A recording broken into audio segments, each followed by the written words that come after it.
Samantala, mga otoridad may person of interest na sa pangunguha ng bangkay sa loob ng nicho sa sementeryo sa Santo Domingo, Albay.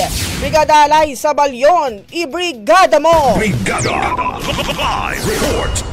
May tinitignan ng person of interest ang mga otoridad hinggil sa nangyaring insidente kahapon kung saan kinuha ang kakalibing pa lamang na bangkay sa nicho nito sa Santo Domingo Public Cemetery ng Barangay San Isidro, Santo Domingo, Albay at kinaladkad halos 150 meters ang layo mula sa pinaglibingan nito. Sa panayam ng Brigada Nusefam Legazpi kay punong barangay Danilo Ballester, sinabi niya kahapon din ay sinikap nilang pag-aralan ang nakuhang CCTV footage sa lugar at may nakita silang isang lalaking kaduda-duda. Aniya, pumasok ito sa gate ng sementeryo saktong 1:00 ng madaling araw at lumabas ng 1:29 ng madaling araw. Ayon sa opisyal, wala na silang ibang tinitignan na posibleng suspect maliban sa lalaking ito sapagkat sa sementeryong iyon ay wala na ring ibang maaaring daanan at tiyak na namomonitor din ang inilagay na 4 na mga CCTV camera sa labas. Binigyang diin ni Ballester, hindi pa nila maaaring sabihin ang pagkakakilanlan ng sinasabi nilang POI, subalit maraming identification sa motorsiklong ginamit nito base sa nakita sa CCTV. Kung matatandaan, nitong Pebrero 15 nang ilibing sa nasabing sementeryo ang bangkay na kinilalang si Purificacion Balbin, residente ng Barangay Santo Niño at kahapon din ay nadiskubre ng sepulturero ang nakabukas ng nicho at nakalabas na ang kabaong pero wala roon ang katawan. Nakita naman ang bangkay na wala ng underwear at may sugat sa muka. Samantala, kanina ay muling inilibing ang mga labi habang nananawagan naman ng tulong ang pamilya nito para maipakremate ang bangkay upang hindi na maulit pa ang insidente. In the heart of changing lives, ito si Brigada Aliza Balyon ng Naro 1.5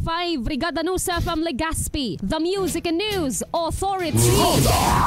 Brigada. Ang bahaging ito ay hatid sa atin ng Standout ES4 Capsule. Simulang tuparin ang pangarap ng iyong anak. And starting now!